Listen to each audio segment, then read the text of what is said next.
Welcome to face master கம்மி ஆரம்பத்தி பக்கம் அப்புறமா சசிகலா சுற்றுப்பயணம் பார்த்தீங்கன்னா மேற்கொண்டுட்டு இருக்காங்க. ஸோ வழிநெடுலும் பார்த்தீங்கன்னா மிகப்பெரிய லெவலில் பார்த்தீங்கன்னா சசிகலாவுக்கு வரவேற்பு. அது மட்டும் கிடையாது, அதிமுகவில் இருக்க நிறைய முன்னாள் அமைச்சர்களும் பார்த்தீங்கன்னா சசிகலா சுற்றுப்பயணத்தில் சந்தித்து பேசினதாக சொல்கிறாங்க. ஸோ மதுரையில் பொறுத்த வரைக்கும் பார்த்தீங்கன்னா மிகப்பெரிய லெவலில் போஸ்டரு. ஸோ ஆடிக்கு அப்புறம் பார்த்தீங்கன்னா சசிகலா தான் பார்த்தீங்கன்னா பொய்ச்சலான்ற மாதிரி பேசுகிறாங்க.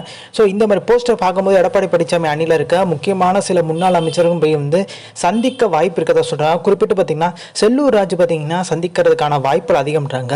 ஸோ அதிமுக அலுவலகத்தில் பார்த்தீங்கன்னா ஒரு சில இடங்களில் சசிகலாவுக்கு வரவேற்பு கொடுக்க போகிறதா ஒரு தகவல் வந்திருக்கதா தகவல் வெளியிருக்கு. ஆனால் எடப்பாடி பழனிசாமி வந்து அந்த மாதிரி ஏதாச்சும் நடந்தால் கண்டிப்பாக வந்து நடவடிக்கை எடுக்கிறதுக்கான வாய்ப்பு இருக்குது. அதனாலவே பார்த்தீங்கன்னா தொண்டர்கள் வந்து யாருமே போகாதீங்க, இந்த மாதிரி இது மறைமுகமாக பார்த்தீங்கன்னா எப்பயுமே சசிகலா அந்த சுற்றுப்பயணம் எப்போ பேசுகிறாங்களோ அப்பயே வந்து பார்த்தீங்கன்னா எடப்பாடி பழனிசாமிக்கு எல்லாருக்குமே வந்து ஒரு ஆலோசனை சொல்லிட்டாரு, சசிகலாவை யாரும் வரவேற்கக்கூடாதுன்ற மாதிரி. ஆனால் ஓபிஎஸ் இப்படி தான் கொங்கு மண்டலத்தில் ஈரோடு அதே மாதிரி பார்த்தீங்கன்னா கொங்கு மண்டலத்தில் உள்ள இந்த திருப்பூர் பக்கம்லாம் சுற்றும் போது இப்படி தான் சொன்னாங்க. ஆனால் அதிமுக திரளாக பார்த்தீங்கன்னா ஓபிஎஸ்க்கு மிகப்பெரிய லெவலில் வரவேற்பு கொடுத்துருந்தாங்க.